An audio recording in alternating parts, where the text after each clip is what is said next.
이름으로 간절히 기도드립니다. 아멘.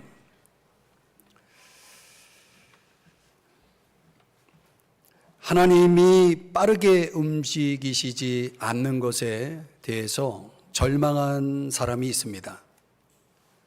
그에게 하나님께서 이렇게 말씀하셨습니다. 내가 계획한 일들은 바로 일어나지 않는다. 느리게 보여도 절망하지 말라. 이 모든 게 확실하게 이루어질 것이다. 인내하라. 단 하루도 지체되지 않을 것이다. 이 내용은 하박국 선지자에게 주님이 하신 말씀입니다. 여러분 혹시 보셨는지 모르겠지만 다음과 같은 문자 로고가 한때 미국에서 사용된 적이 있다고 합니다. Please be patient, God is not finished with me yet 이라고 하는 10개의 단어를 가지고 그 첫 알파벳을 이용해서 이런 로고가 사용된 것입니다. 사람들은 이 로고의 의미를 잘 알고 있기 때문에 이 로고를 잘 사용했다고 합니다. 제발 인내하십시오. 하나님은 아직 나에 관한 일을 완성하지 않으셨습니다. 여러분, 이 말씀, 이 내용 정말 와닿지 않습니까?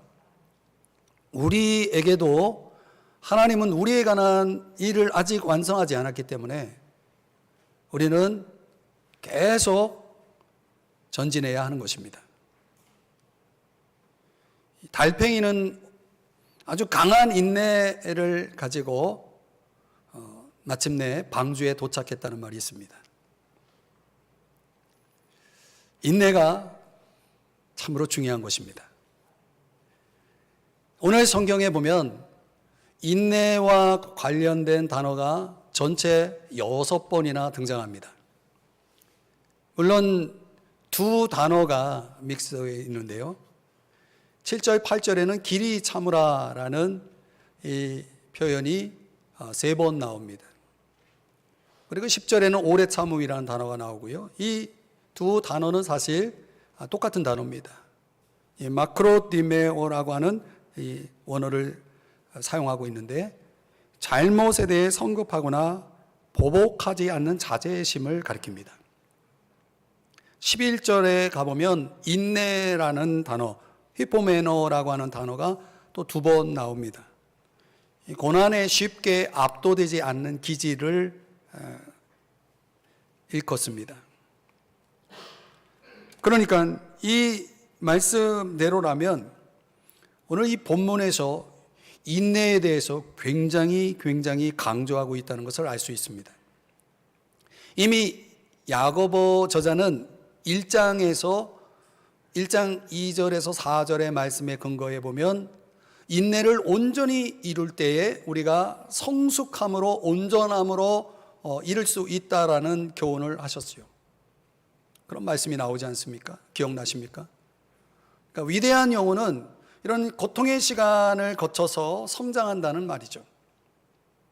그러니까 우리가 성숙으로 가는 길은 결코 지름길이 없다는 것입니다. 그건 대진리입니다.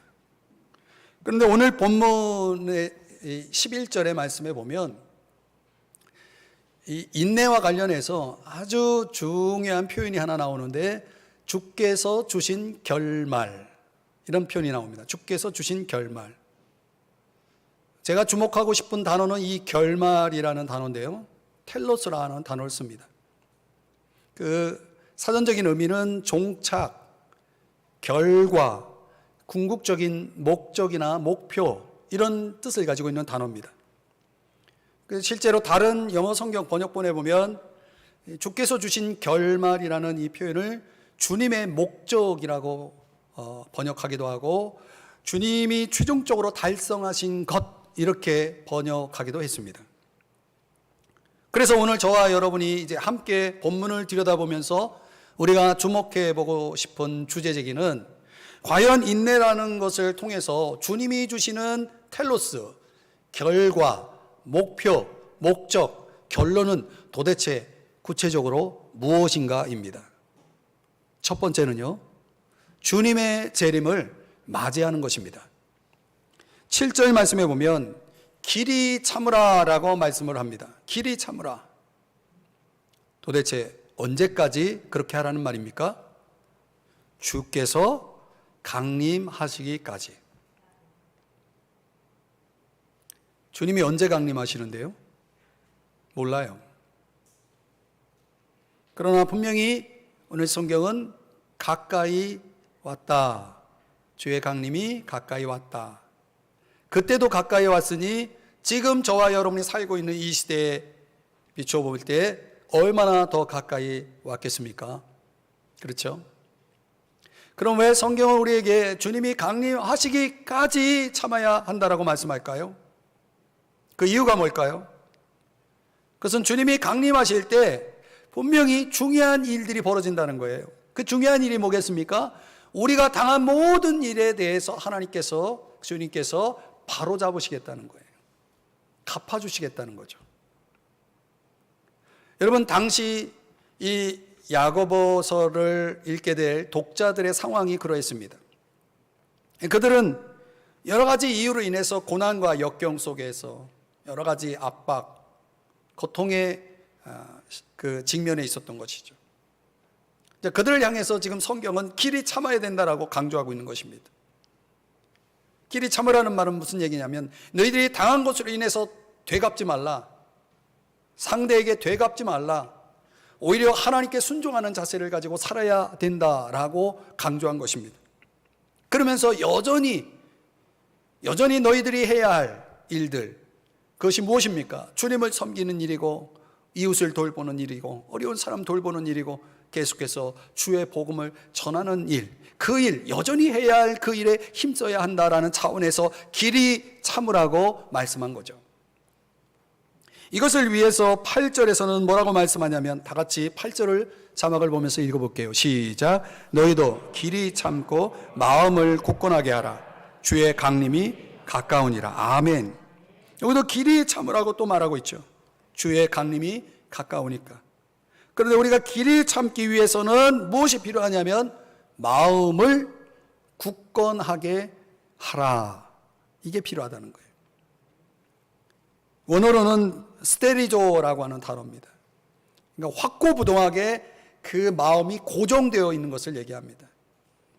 흔들리지 않는 거죠, 마음이. 여기에 사용된 스테리조라고 하는 단어가 누가복음 9장 51절에도 동일하게 사용되는데 여기서는 이렇게 번역했어요. 굳게 결심하시고. 예수님이 그 앞에 놓여있는 그 모든 것을 향해서 올라가기로 어떻게 했다고요? 굳게 결심했다는 거예요. 이렇게 굳게 결심한 사람은 마음이 고정되어 있기 때문에 흔들리지 않습니다. 우리 마음이 그러해야 한다는 거예요. 왜요? 언젠가는 더 이상 참지 않아도 될 날이 오기 때문에 그때까지만이라도 우리는 우리의 마음이 굳건해야 된다는 거예요. 흔들리지 말아야 된다는 거예요. 고정되어 있어야 된다는 거예요. 우리가 더 이상 참지 않아도 될 그날까지. 그날이 언제입니까? 주님이 오시는 날이죠. 주님이 재림하시는 날이죠. 그때 주님이 재림하시면 모든 것은 정상으로 되어질 거예요. 지금 우리가 겪고 있는 어떤 것이라도 잘못된 것들, 모든 것들이 다 제자리를 잡을 것이라는 거죠. 그래서 이 믿음이 있기 때문에 초대교회는 고난 중에 있었던, 고난의 상황 속에 있었던 초대교회는 끊임없이 주의 재림을 기다리면서 그들이 할 일을 하면서 그것을 오래오래 참고 견딜 수 있었다는 얘기죠. 사랑하는 여러분, 이거 인내의 텔로스라고 하는 결과라는 것이 도대체 무엇이냐라고 한다면 오늘 말씀처럼 주님이 반드시 강림하신다는 거예요. 그리고 주님이 강림하시게 된다면 당연히 주께서 주시는 그 결말에 따라서 모든 것은 제자리를 잡고 주님은 우리에게 갚아 주시겠다는 거예요. 그래서 인내하라는 거예요. 인내할 수 있겠습니까? 주님이 갚아 주실 거예요. 주의 재림을 맞이할 수 있다는 것, 이것은 인내의 텔로스 결말이라는 것입니다. 두 번째로 인내의 텔로스 결말은 뭡니까? 주의 상급을 받는 것입니다. 자, 오늘 본문 9절의 말씀에 가보시면은 보라, 심판주가 문 밖에 서 계시니라, 이렇게 말씀하죠. 그러니까 이 심판주가 문 밖에 있다는 것은 당장이라도 문을 열면 들어올 준비가 되어 있다는 거예요. 근데 이 문을 누가 열어줘야 되냐면 우리가 열어주는 겁니다. 자, 12절에서는 이런 표현이 나옵니다. 정죄 받음을 면하라 그랬어요. 정죄 받음을 면하라. 그러니까 이 두 구절의 말씀을 종합해 보면 여기서 강조하는 것은 뭐냐면 먼저 주님의 심판이 반드시 있다는 것을 말씀하는 거예요. 주님의 심판은 반드시 있다. 고린도후서에서 바울이 말씀하고 있는 내용에 따르면 우리가 다 그리스도의 심판대 앞에 서게 될 것이고, 우리가 행한 대로, 우리가 행한 바를 따라서 우리가 주님 앞에서 평가될 것을 말씀하고 있습니다. 심판받는다는 거죠. 그런데 특이한 것은 이 심판의 성격이 벌을 주기 위한 성격이라기보다는 상을 주기 위한 성격에 초점이 맞춰져 있다는 거예요. 그래서 예수님이 주인의 재산을 맡은 종의 비유를 사용하셔서 청지기라고 하는 직분의 중요성을 강조한 내용이 있습니다. 여러 곳에서 그런 비유가 등장하는데, 하나의 예를 들면 누가복음 19장에서 자신의 책임을 다하지 못한 종을 향해서 주인이 이렇게 말하는 것입니다. 악한 종아, 내가 네 말로 너를 심판하노니 너는 내가 두지 않은 것을 취하고 심지 않은 것을 거두는 엄한 사람인 줄로 알았느냐. 23절에 보면 그러면 어찌하여 내 돈을 은행에 맡기지 아니하였느냐. 그리하였으면 내가 와서 그 이자와 함께 그 돈을 찾았으리라 하고. 자, 주인이 맡긴 것에 대해서 책임을 다하지 않고 그걸 묻어뒀다는 거예요. 사용하지 않았다는 거예요. 그래서 주인의 입장에서는 사실 본전이지만 손해를 본 거죠. 이 주인의 관심은 뭐냐면 종들이 맡긴 것을 얼마나 충실하게 감당했느냐, 여기에 있었다는 거죠. 그래서 적어도 이런 책임에 대해서 평가할 그날 우리의 공적이 시험을 받아서 우리의 공적이 그대로 있으면 그때 우리는 상을 받는다는 거예요. 그게 고린도전서 3장의 말씀입니다. 저와 여러분이 그 심판을 통해서 하나님께 상을 받는다고 한다면 틀림없이 우리의 공적이 남아 있어야 돼요. 우리에게 공적이 있어야 된다는 거예요. 그러니까 우리가 주의 강림을 믿고 바라고 산다면 언젠가 우리가 주님의 심판대 앞에 섰을 때에 받게 될 상을 생각해야 된다는 거예요. 이 상을 생각하는 사람. 그럼 주님이 오시면 그 심판을 받는 것이에요.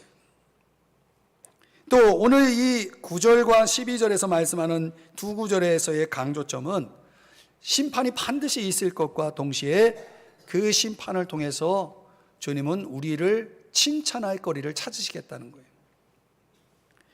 자, 누가복음 19장 17절의 말씀을 더 들여다보면 이번에는 책임을 잘 감당한 종에 대해서 지극히 작은 것에 너가 충성을 했으니 열 고을 권세를 차지하라, 이렇게 뭐예요? 말하자면 상을 주신다는 거예요.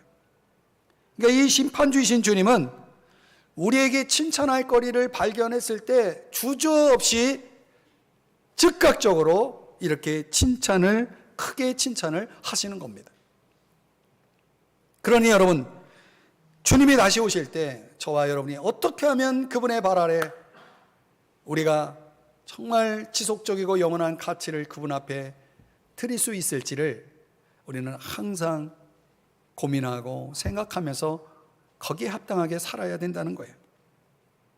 그런데 오늘 이 야고보 저자는 이 심판, 우리가 받게 될 심판과 관련해서 두 가지를 금하고 있어요. 두 가지는 칭찬받으려면 이 두 가지는 절대 하지 말라. 그게 뭐냐? 9절의 말씀에 보면 원망하지 말라는 거예요. 원망의 문제를 지적하고 있습니다. 그러니까 우리가 장차 주님의 심판을 받아서 주님께 칭찬을 받는 사람 되기 위해서 해서는 안 될 것 중에 하나가 원망이라는 거예요. 또 12절에서는 무엇보다도 맹세하지 말지니, 맹세하지 말라는 거예요. 여기서 말하는 맹세는 지키지 못할 맹세를 얘기하는 겁니다. 그러니까 우리가 상을 받기 위해서는 이 두 가지를 경계하고 주의하고 정말 주의해야 되는 것입니다.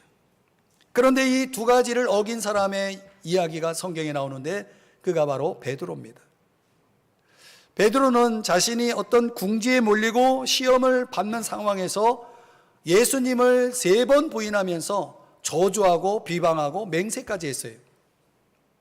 나는 그분을 모른다라고 맹세까지 합니다.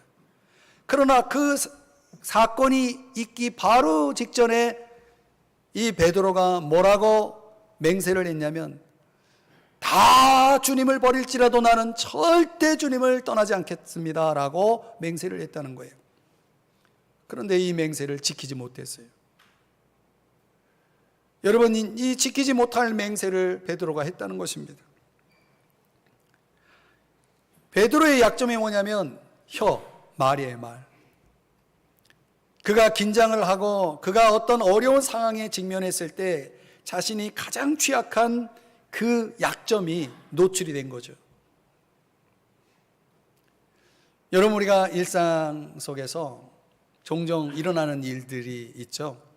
그건 뭐냐면 내가 어떤 압력을 받고 있을 때, 또 잠을 잘 못 잤거나 여러 가지 내 몸의 어떤 컨디션이 좋지 않을 때, 그럴 때 종종 사람들은 가족이나 내 가까이 주변 사람들에게 모질게 말할 때가 있어요. 순전히 내가 가지고 있는 어떤 나의 어떤 상황이 전혀 상관없는 사람들에게 그게 불이 튀는 거죠, 말하자면.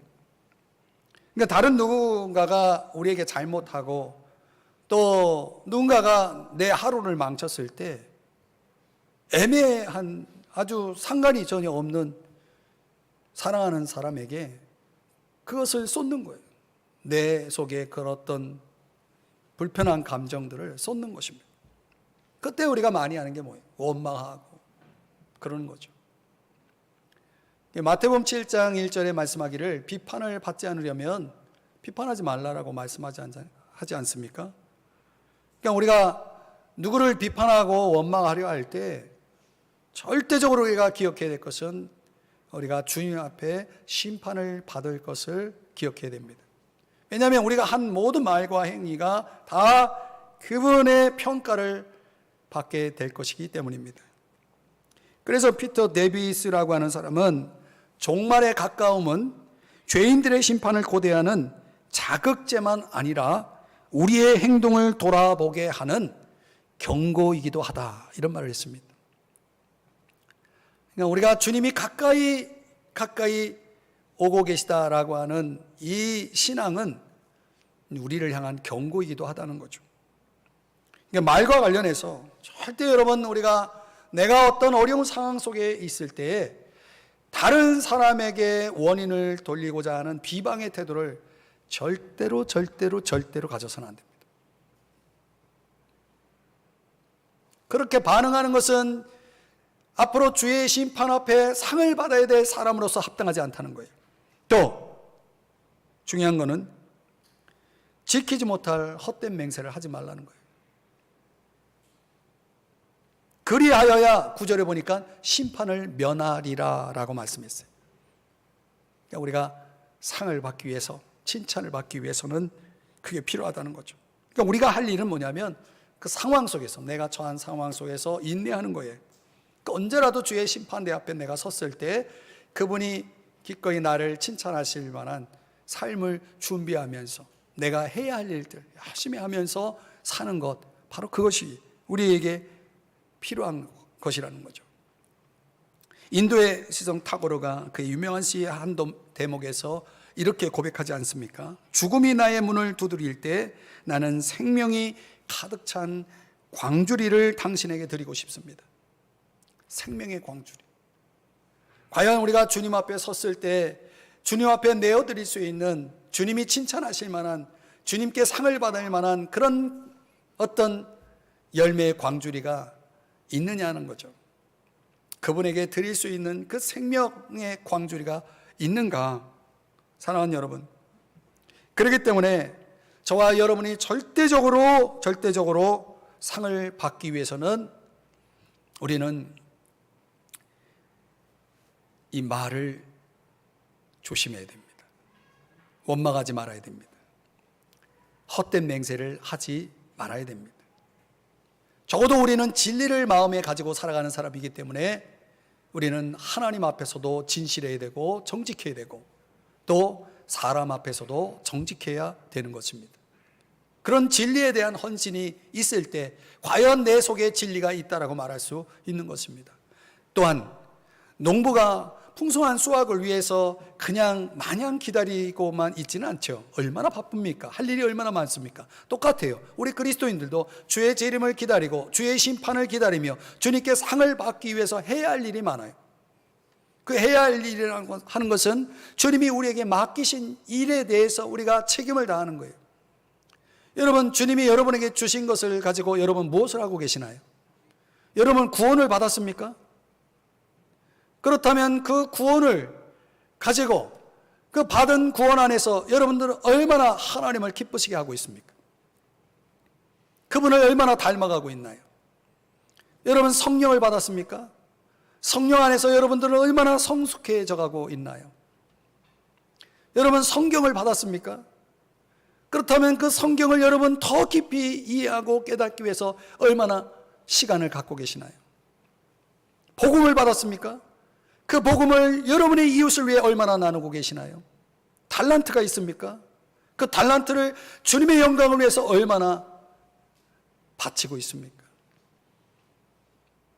여러분, 정말 저와 여러분이 주님 앞에 섰을 때 우리가 받은 것을 가지고 과연 내가 책임을 다하고 있다라고 말할 수 있는가? 주님 앞에 내어드릴 생명의 광주리가 없다면 저와 여러분은 그 심판의 날에 크게 후회할 것이에요. 그러니 사랑하는 여러분, 오늘 이 말씀을 생각하면서 다시 한번 다짐하십시다. 주님께 상을 받기 위해서 주님의 상을 바라고 저와 여러분은 인내해야 됩니다. 그러면서 우리의 할 일을 다 하면서 살아가야 할 것입니다. 시간이 무르익으면 주님이 오실 것입니다. 그리고 우리가 행한 바를 따라서 주님은 반드시 상을 주시고 칭찬하시고 갚아 주실 것입니다. 믿으시기 바랍니다. 마지막 세 번째로 인내의 텔로스 결과는 뭐냐? 주의 복을 누리는 것입니다. 오늘 본문 11절 말씀은 다 같이 함께 읽어보겠습니다. 시작. 보라, 인내하는 자를 우리가 복되다 하나니 너희가 욥의 인내를 들었고 주께서 주신 결말을 보았거니와 주는 가장 자비하시고 긍휼히 여기시는 이시니라. 아멘. 여러분, 우리가 구약 성경에 나오는 욥의 이야기를 잘 아실 겁니다. 성경을 읽어보셨으면 이 욥이 견뎌낸 그 고난, 온갖 고난이 무엇이었는지 여러분 기억하시죠? 그는 재산을 잃었고 자녀를 잃었고 건강도 잃었습니다. 또 부부간의 지지도 잃었습니다. 그럼에도 불구하고 이 욥은 이 고난 앞에 무너지지 않았어요. 오히려 고난이 가져다 주는 유익을 생각하면서 참습니다. 견뎌냅니다. 그 고난이 가져오는 유익이, 욥이 생각한 그 유익이 무엇인가? 욥기 23장 말씀에 이 유명한 이 고백이 나오는 겁니다. 다 같이 읽어볼까요? 시작. 그러나 내가 가는 길을 그가 아시나니 그가 나를 단련하신 후에는 내가 순금같이 되어 나오리라. 아멘. 욥은 몰랐지만 고난의 이유를 잘 아시는 주님께서 내가 고난을 겪은 후에 틀림없이 나를 순금같이 만들어 주실 것이라고 하는 이 믿음이 욥에게 있었다는 거예요. 그래서 그는 참을 수가 있었다라는 것입니다. 그래서 윌리엄 바클레이는 이 욥이 가지고 있는 이 믿음의 불꽃이 그의 마음속에서 꺼진 적이 없다라는 그런 말을 했습니다. 믿음의 불꽃이 그 고난 속에서도 계속 타오르는 거죠. 활활 타오르는 겁니다. 여러분의 마음속에 있는 믿음의 불꽃은 살아있나요? 어떠하든지 살아있나요? 여러분, 이처럼 욥이 인내한 결과가 무엇인지에 대해서 우리가 NIV라고 하는 영어 성경 번역본을 가지고 좀 설명을 드리면 이렇게 표현하고 있는 거예요. 주께서 주신 결말이라는 표현을. 근데 여기서 finally라고 하는 단어를 사용하고 있습니다. 이 finally, 마침내라는 단어. 근데 틀림없이 우리는 이 단어를 굉장히 불편하게 생각합니다. 왜냐하면 우리의 뜻이, 우리의 시간이 이것 때문에 부딪히는 거예요. 왜냐하면 우리는 당장, 즉시 무엇을 원하거든요. 이 마침내라는 finally라고 하는 이 단어는 어느 정도의 시간의 과정이 있다는 것을 내포하는 표현입니다. 시간이 지나야 마침내 결과가, 그 텔로스가 우리에게 주어진다는 거죠. 그러니까 우리는 그 텔로스를 당장 주시기를 바라잖아요. 그게 자꾸 충돌이 일어나는 거죠. 그 인내라는 것은 그런 차원에서 결코 당장 형성되지 않는다는 거예요. 주어지지 않는다는 거예요. 주님이 하시는 일치고 지름길은 결코 없습니다. 그렇기 때문에 우리 앞에 있는 길, 그 길에서 우리가 할 일은 인내하는 것밖에 없어요. 이렇게 인내했을 때 여러분, 오늘 성경은 인내하는 이 욥을 가리켜서 뭐라고 표현하냐면 복되다, 복되다 이렇게 표현하고 있는 것입니다. 이 복되다라고 하는 단어, 이 마카르조라고 하는 단어는 무슨 뜻이냐면 인정하다, 용납하다 이런 뜻이에요. 그러니까 인내하는 이 욥을 마침내 finally 드디어 하나님께서 그를 인정하시고 용납하셨다라는 그런 의미가 되는 것입니다. 그래서 하나님이 인정하고 하나님이 용납한 이 욥에게 하나님은 뭘 주셨다는 겁니까? 복을 주셨다는 거예요. 어떤 복을 주셨다? 성경이 말씀합니까? 몇 군데를 인용해 보면 욥기 42장에 보면 먼저 욥은 이 인내의 시간을 갖기 이전에 욥은 어떤 상태였냐면 귀로 듣기만 해서 아는 하나님, 그러니까 하나님에 대한 지식이 순전히 정보적 지식이 전부였다는 거죠. 여러분, 신앙생활 10년, 20년 이렇게 하다 보면 들은 게 많아가지고 아는 게 많습니다. 이런 아는 게 많은 이런 걸 가리켜서 정보적 지식이라고 말합니다. 그러나 사실 그 지식은 그 사람의 지식이 아니에요. 무엇에 관해 알 뿐이지 무엇을 아는 것은 아닙니다. 그런데 이 인내의 시간을 거친 욥이 오늘 이 42장 5절의 말씀에 보면 이제는 눈으로 주를 배웠나이다 이렇게 말하고 있는 것입니다.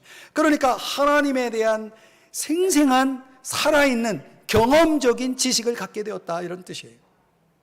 인내의 그 텔로스 결과가 이런 복을 가져다 줬다는 거예요.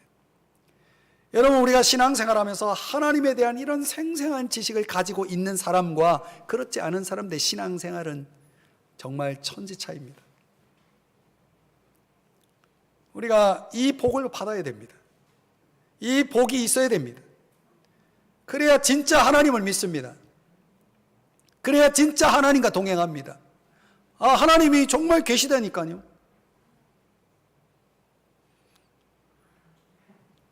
하나님이 없기 때문에 안 믿어지는 게 아니라 경험을 안 했기 때문에 안 믿어지는 거예요. 그래서 우리는 어느 순간에 이런 인내의 텔로스를 통해서 이런 놀라운 지식의 복을 얻게 되는 거죠. 산 지식. 그것뿐입니까? 욥기 42장 6절에 보면은 그가 자신이 가지고 있었던 자신 내면의 깊은 죄를 회개하게 됩니다. 여러분, 은혜 중에 은혜, 복 중에 복이 뭐냐? 이게 회개입니다. 회개. 왜 이게 복이냐? 회개가 있어야만이 사람이 바뀝니다. 자동차 도로 표지로 말한다면 유턴입니다. 유턴. 내가 잘못된 길을 가다가 계속 고집스럽게 가다가 이게 정말 잘못되었구나, 이렇게 살아서는 안 되지 하고 완전히 정반대의 길, 하나님이 원하시는 길을 간다라는 의미 차원에서 바로 회개라는 단어를 사용합니다. 그러니까 내 인생에 있어서 이런 터닝 포인트가 정확하게 있지 않은 사람들이 많아요. 그래서 아직도 믿지만 변화되지 않는 거예요.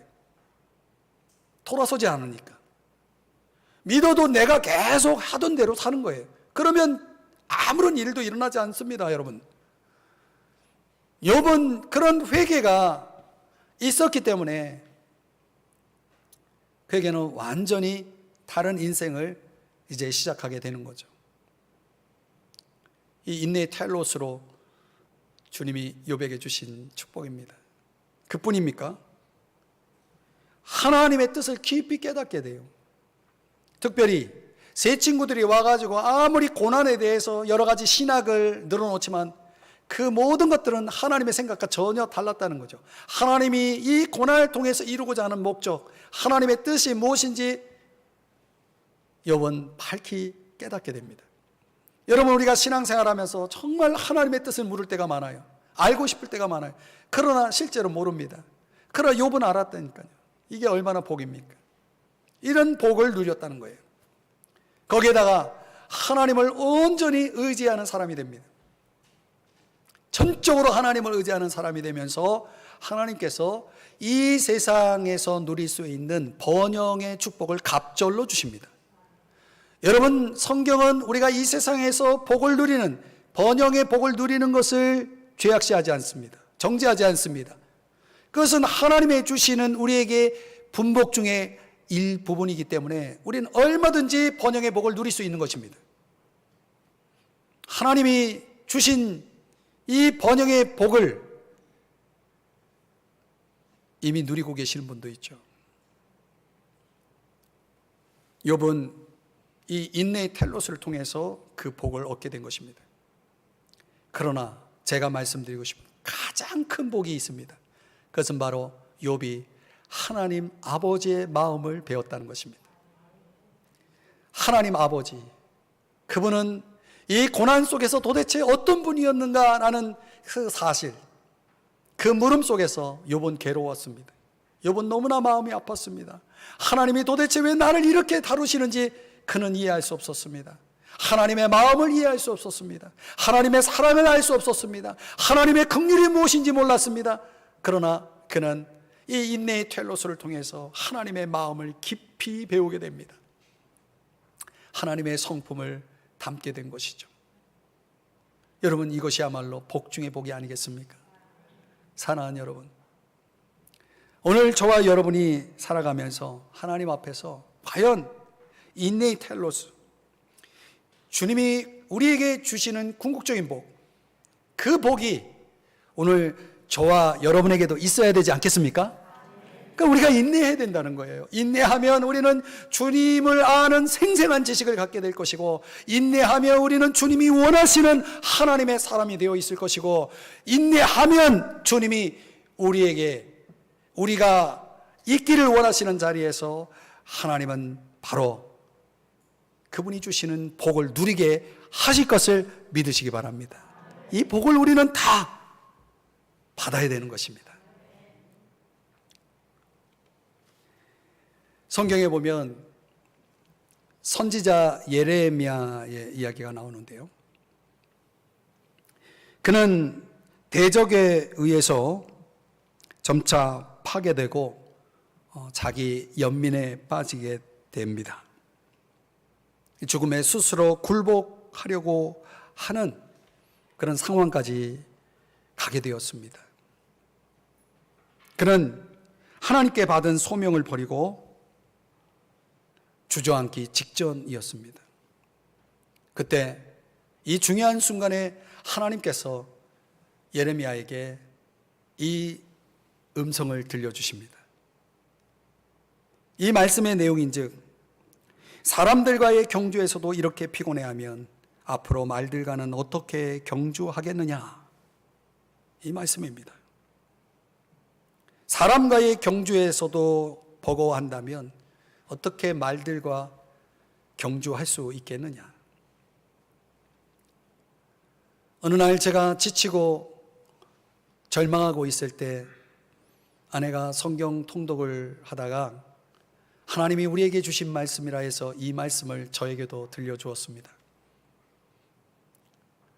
이 말씀이 주어졌을 때 저는 대답해야만 했습니다. 말들과의 경주를 할 수 있겠느냐? 혹자는 이 본문의 말씀을 아주 상세하고도 우리의 삶에 다가올 수 있을 만큼의 의역을 내놓았습니다.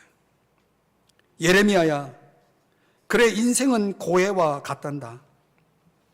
그래서 방해하는 첫 파도가 몰아칠 때 아예 기권하려는 것이니 뒤로 물러갈 작정이냐?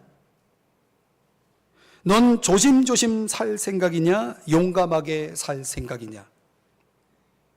나는 너를 최상의 삶을 살고 의를 추구하고 탁월성을 향해 계속 전진하라고 불렀다. 이제 첫 번째 난관이 보이자마자 그만두려고 하다니, 이처럼 평범하기 그지없는 미지근하고 냉담한 군중과 경쟁하다가 피곤해 지쳐 나가 떨어지면 도대체 진짜 경주가 시작되면 어떻게 할 작정이냐? 예레미야야, 내가 진정으로 원하는 것이 무엇이냐? 이런 군중과 함께 발을 질질 끌면서 걷고 싶으냐?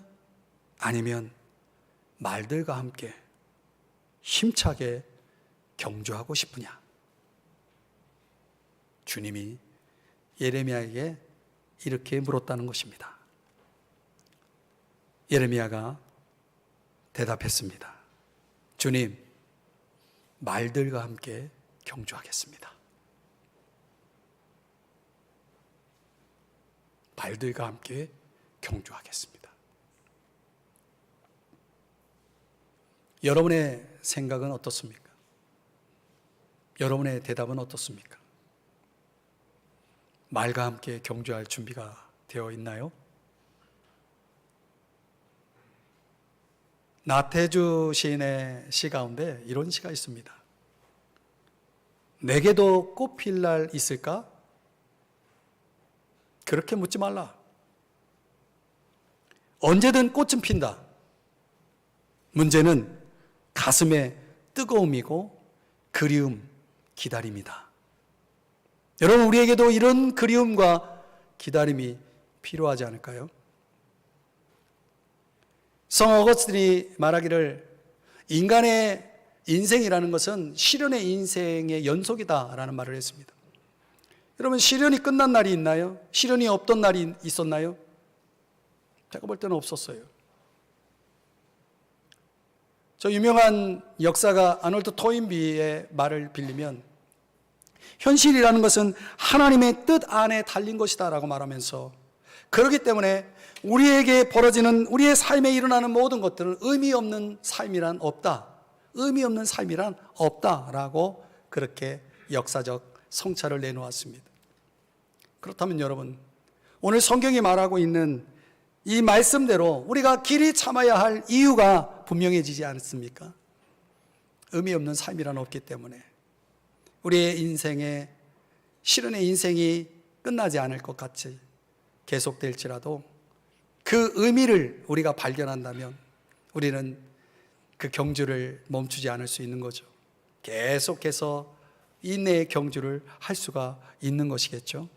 그럼 오늘 성경이 이 길이 참으라, 인내하라 라고 말씀하는 이유가 바로 여기 있는 것입니다. 주께서 주시는 텔로스가 결과가, 목표가, 목적이, 결과가 있기 때문에 그게 뭡니까? 주의 재림이 있을 때 그 재림을 맞이하면 주님이 다 갚아주신다는 거예요. 주님이 오시면 주의 상을 받을 수 있다는 거예요. 우리가 행한 바를 따라 주님이 우리에게 칭찬해 주시고 상을 주시겠다는 거예요. 오늘 이 땅에서 그리고 저 하늘나라에서 주님이 주시는 놀라운 복이 있고 그 복을 누릴 수 있다는 거예요. 그렇다면 여러분, 이제 이 모든 인내의 텔로스가 우리의 몫이 되기 위해서는 우리가 할 일이 뭡니까? 당연히 그것은 인내하는 거죠. 우리가 인내를 선택하는 것입니다. 말들과 함께 경주하시겠습니까? 그러면 여러분, 꽃은 반드시 필 것입니다. 우리에게는 하나님이 놀라운 이 축복들이 안겨질 것입니다. 그리고 마침내 그 인내의 텔로스를 통해서 주님은 저와 여러분을 칭찬해 주실 것입니다. 인정해 주실 것입니다. 여러분 모두가 그 주인공이 되시기를 주의 이름으로 축복합니다. 기도하겠습니다.